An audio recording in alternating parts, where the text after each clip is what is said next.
Okay, part 4 of Three Horns Torn Out and Antichrist Rises. I'm Pastor Sam, GospelGunslingers.com. I apologize for our technical difficulties.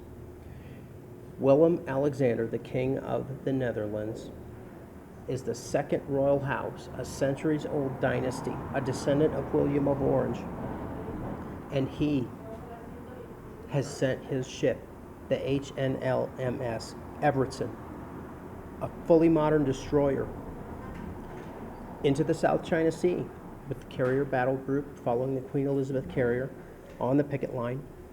This group is called CSG-21. You can follow that hashtag on Twitter and find a lot of things out about what this group is doing, but it's a very significant naval and naval air power, and his ship is right there in China's face. He did not have to do that.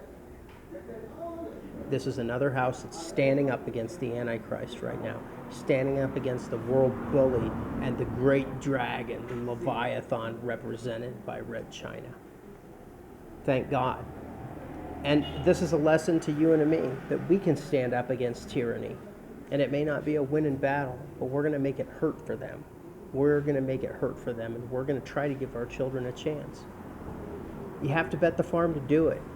And it's hard enough for a person to bet their own farm, but for Willem Alexander to bet his whole dynasty, this is a great act, like the act of William of Orange to invade England, to respond to the invitation to invade and to take the crown of Great Britain, and for his dynasty to continue there. That was a ballsy move, and he did it, and it worked.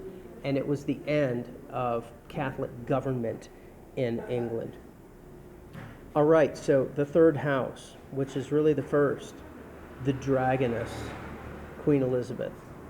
You know she's rumored to not be human. And her king consort, her Prince Philip, her husband, has died in the past year.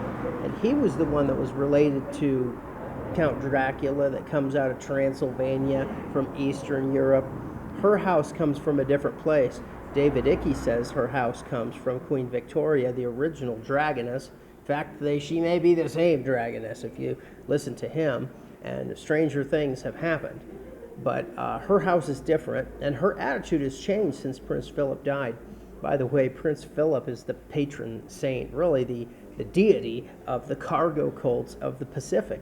You know, these islands all in the South Pacific, they've all got natives on them. Some of them are very, very primitive. They speak pidgin English that they were taught centuries ago by explorers in wooden ships. And there's such a thing as a cargo cult. It's interesting to research. You can just wiki up cargo cult and it'll tell you something about it. These natives go out and they have sticks and they would do drills and things like they saw the soldiers doing in World War II. Because they thought that if they did the movements that the soldiers did, then the cargo would come. They would bring the cargo.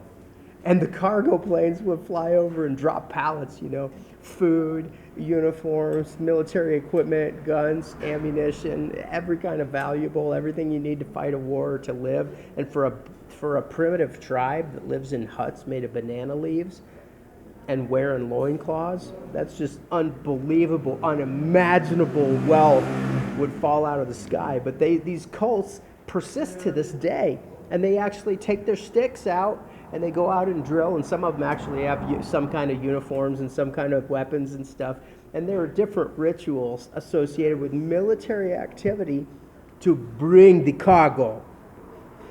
It's sad that charismatic Christianity has become like the cargo cults, that people just go out and do ridiculous things, believing that will cause the cargo to come.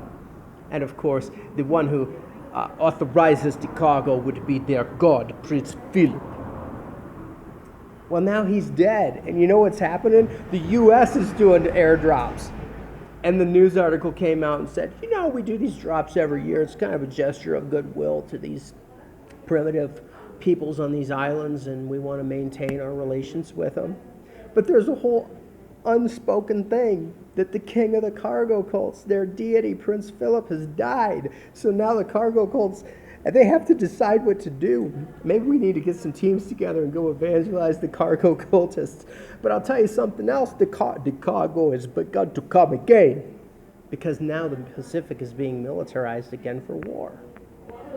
That's why the U.S. is making cargo flights and making drops on these multitudes of islands in the Pacific so that those tribes have a positive faction towards the United States. If we need to rumble in there and build an air base, if we need to go in there and build land-based missiles, which the Marine Corps just got their new Nemesis missile up and running, and it is made for them to make an amphibious landing onto an island and pop out missiles that can go out 100 or 200 miles, what's published, and blast an enemy ship. They're very sophisticated. It's brand new. It's a joint venture with, I believe, Norway. It's a U.S. and Norwegian-made missile. The Naval Strike Missile and the Marine version is called the Nemesis missile. Okay, so that's Prince Philip and the cargo cults in a nutshell. But what's the Dragoness up to? She's clawing back power because Boris has gone globalist. Who knows what happened to him when he was in the hospital, supposedly with COVID. He might have got shocked at programs. He might have gotten tortured. He might have been subjected to all sorts of mind control or who knows what. There are mosquitoes here too. I'm below the tropics. You know, at this time of year, the sun goes by and your shadow points south, not north. It's a little confusing, so you got to get used to that. Okay, the Dragoness, what's she up to? She built this carrier. She's got her whole Navy on a modernization program. It's on a hurry-up offense. And she doesn't really have the destroyers and frigates to make this happen. Their submarine technology is pretty good. That's how they came out so much ahead in the Falklands War. Sorry for the background noise.